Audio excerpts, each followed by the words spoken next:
Addiction is always a coping mechanism of some type. Last time I was in Melbourne in 2019, and I was on the streets, and I was in bad addiction on meth, and it wasn't good. I look back on it, and I can't change anything, but I would go for weeks and months at a time without stopping. I was reckless, suicidal. I was in and out of psychiatric wards, and I was quite toxic to be around for many years. As long as I don't pick up again, I'm not becoming that person. The term surrender is something took me ages to came to understand, because in the military you don't surrender. Yeah. You keep fighting, tactically withdraw, but I only put my hands up and say, I can't do this anymore, so why am I choosing to? And that changed everything. Anything's possible. Yeah, you can literally turn your life around from nearly being dead and losing everything to almost having everything. Welcome to Melbourne, Australia. We have got 3 tickets up to grabs to the World Championships in Stockholm. Johnny Owen, a great showing in front of his home crowd here in Melbourne. His eyes were on Melbourne. This is where he wants to get his qualifying spot. Mum sent me some photos the other day of a birthday I had, and I was had an Australian flag cake, and in the cake, I think it was 5 or 6. In the photo, I was wearing a military uniform, and I had a little machine gun on the table. It's like, oh wow, it's always been in my mind. And growing up, I always wanted to be a hero of some type. I wanted to save people and help people, and it wasn't until sort of trying to find out what I was going to do in life when I was around 19, 20 that I found my brother had a magazine. It was a military magazine, and I found a program in it, direct entry for special forces. I applied and they got in, so I always strive to be elite or a high performer of some type, and I was drawn to it. I failed a drug test. So I started to develop addiction problems. I worked hard, I partied hard. I grew up really fast in a high adrenaline environment. I got shot on my first trip and survived that. And I knew the tempo of our work in special operations was really high. So I knew I was going back every 12, 18, 24 months. So I enjoyed my time off, and then that developed into dependence. A few mates telling me you need to cut this out, you need to slow down. But I just kept pushing it till the wheels fell off. Girlfriend at the time tried to put an intervention against me. We broke up. I started to push the boundaries too much. Yeah, just doing too much. Were you exposed to drugs before the military at all? No, I was exposed to it in the military, and it just fed my ego, fed my alter ego, essentially, my character I started to develop. Any environment where you've got high performers, you've got alpha males, testosterone, we're going to war, booze is a big part, drugs are a part of it, probably not as big as alcohol, but anywhere where you've got young men going to war, there's going to be some type of release, some type of outlet where guys are trying to escape a little bit. Essentially, that's what happened to me. I had like 2 or 3 months before, or probably less than that, before I was being deployed on my first tour of duty. So I was like, this is awesome. Like, I can drink and do this. And I was a little bit younger than the other guys, so I was trying to meet their standards. Yeah. I honestly think now that I was always destined to be an addict of some type. I think for me to be here as a Hyrox elite athlete, I need some form of compulsive behaviours.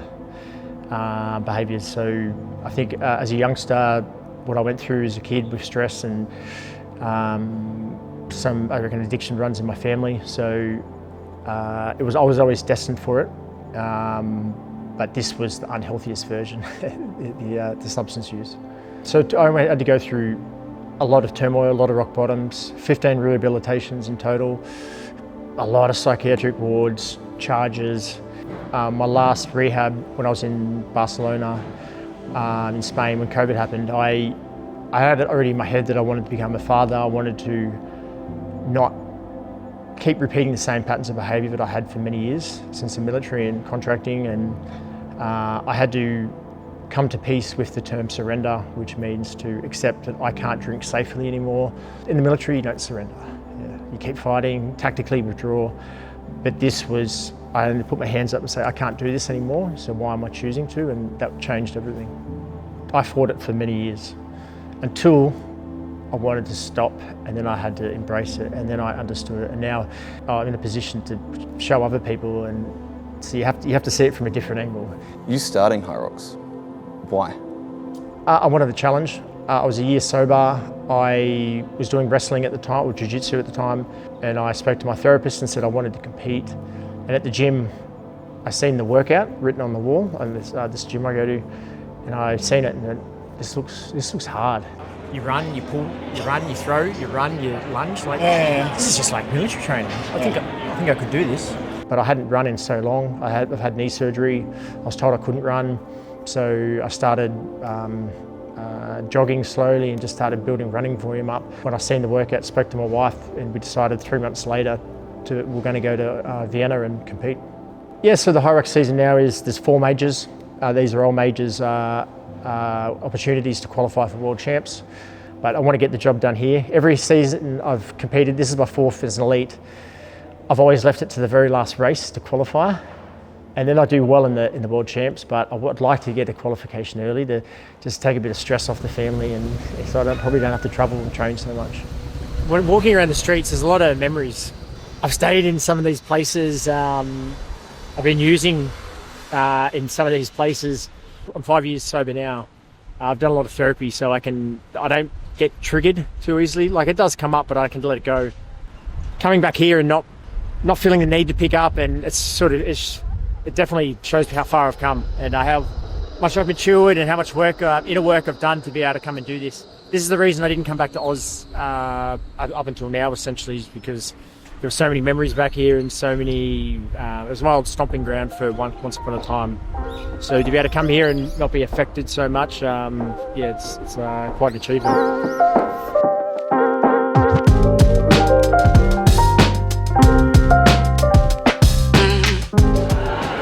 So today is media.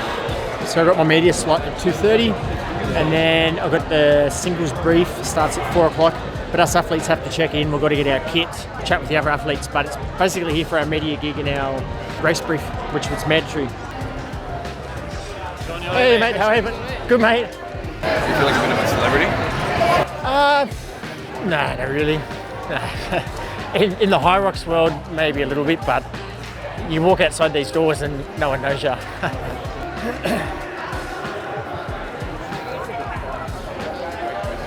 So it's Cole from Canada. He's got a background in addiction as well. So we've been chatting on social media. He's struggled with addiction in the past, got his life back on track. So we're got a lot in common. So it's really good to finally meet him, and I'll pass on some tips. I do always give the youngsters some tips, because no one really ever gave me any tips when I started, and it can be a little bit scary. And at the end of the day, like, I want to beat these guys, but I also want the best for them, if that makes sense. Yeah. My friends I haven't seen in a long time. This is an opportunity for them to see me, because they just know me as my former self. Yeah, when I was drinking and drugging, and a lot of my military mates still know me from when I was young, and I was still doing a lot of that. So nearly 40 now, and we're all grown up. So it means a lot to me. They're privy to what I've been up to, but they just haven't seen me in person, and in person means so much more. When you clean your act up, you get sober, you stop trying to use alcohol and drugs to mask, part of you, and you learn to get your values back and become a responsible person. I've always strived to achieve a high performing of whatever I do, and this is what's happened as a result of putting down alcohol and drugs and dealing with my problems. If I didn't go through that, I would not be here right now. I would not have the daughters I have, I wouldn't have the wife I had. I had to go through everything, and I think it's for a reason why we have to face adversity. And there's so many forks in the road where we can go one way, and I don't think by chance I'm here in this room competing in Melbourne. Like there's a reason I'm here.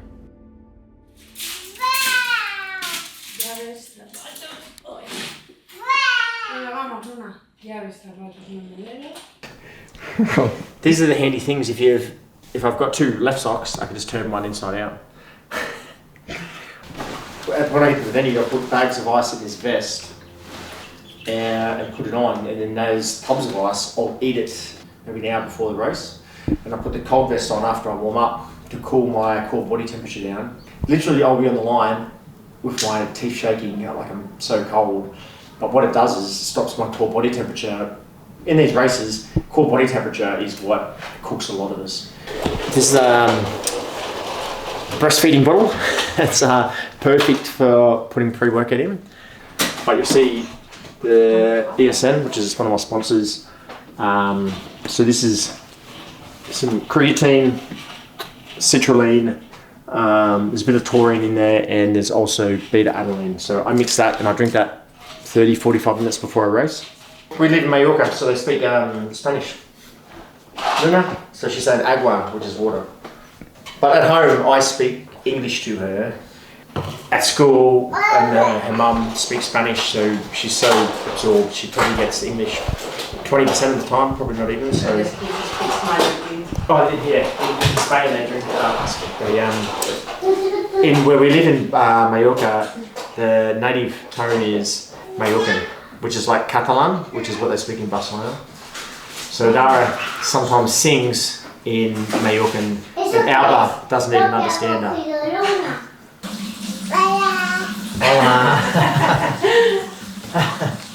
I watch the females race. That's really important for me because I watch the sleds in particular. So the women's race is just about to start. So we'll see in 15-20 minutes if it's what the course is going to be like. And basically that'll give me two options of how I race. I want option A, which is heavy sleds, which means I can start conservative and I know that I'm going to make up time on the sled pull. If the option B is, if the sleds are moving fast, I can't give up time because the other athletes are going to be able to move the sleds well. So I need to go harder from the start. So I've got two different options. There's a lot of power if you look at like the core and everything, the way you have. If it's around 210 to 230, then it's pretty good.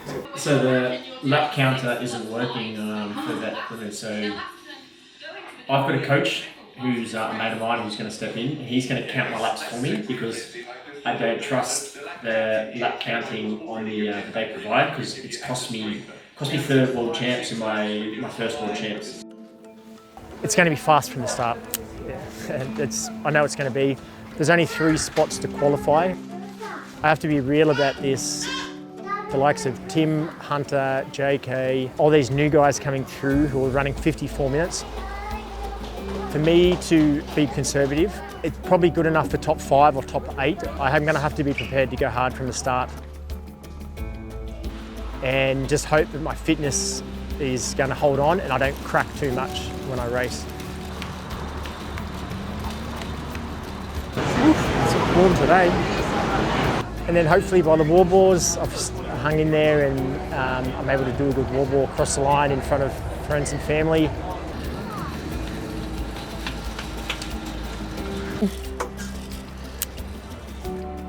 It'll be up further, I guess.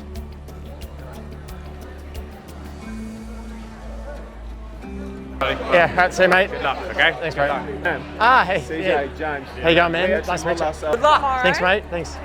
Due to race with my mum tomorrow. This is John. This is Hey, nice to meet you.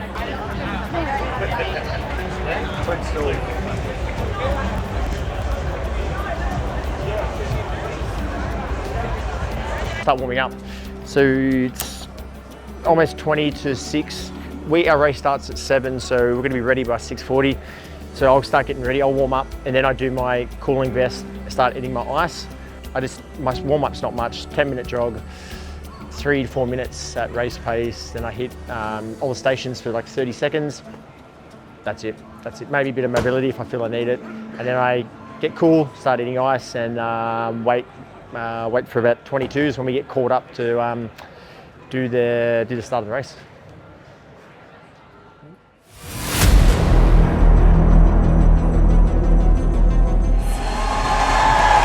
One of 2 athletes, Jonathan wins!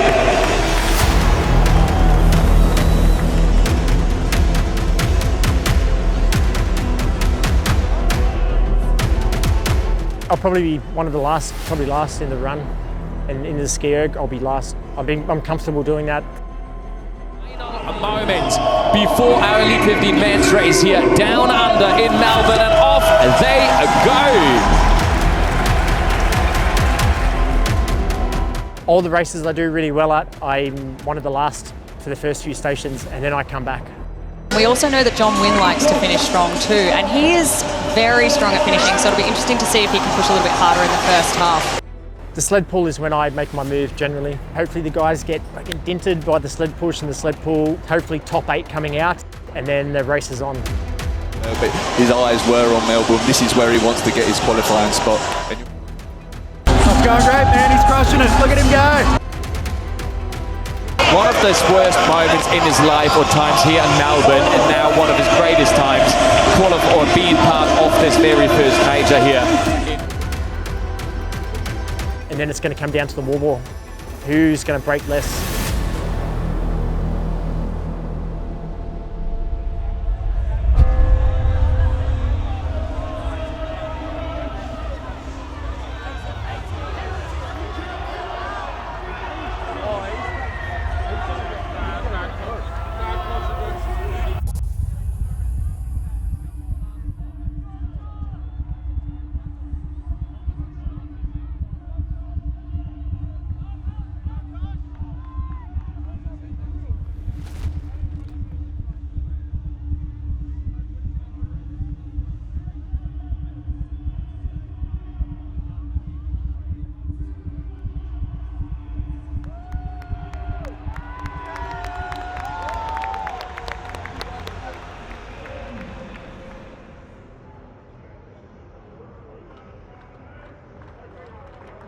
Yeah, if I could go back and when I was here, last time I was in Melbourne, it wasn't good to see where I am now and what I've achieved.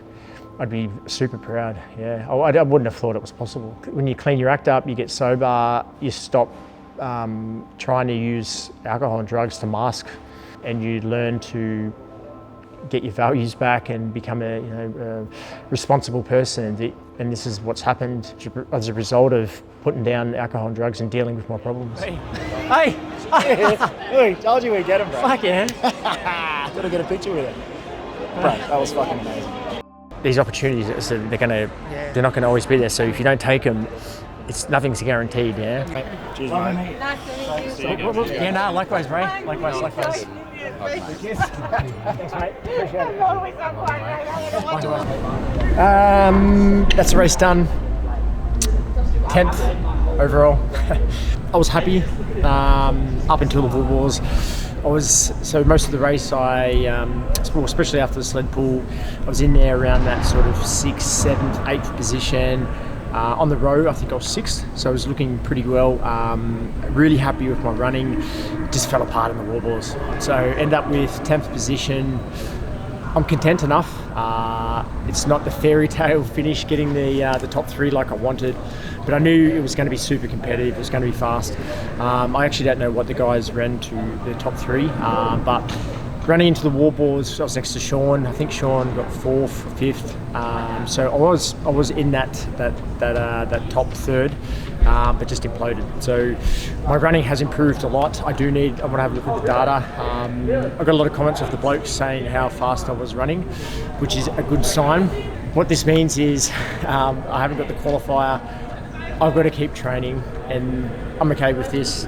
If you follow me all my seasons, I have to keep fighting. I have to stay in the fight. I'll be in Phoenix in 6 to 7 weeks. I'll adapt from this.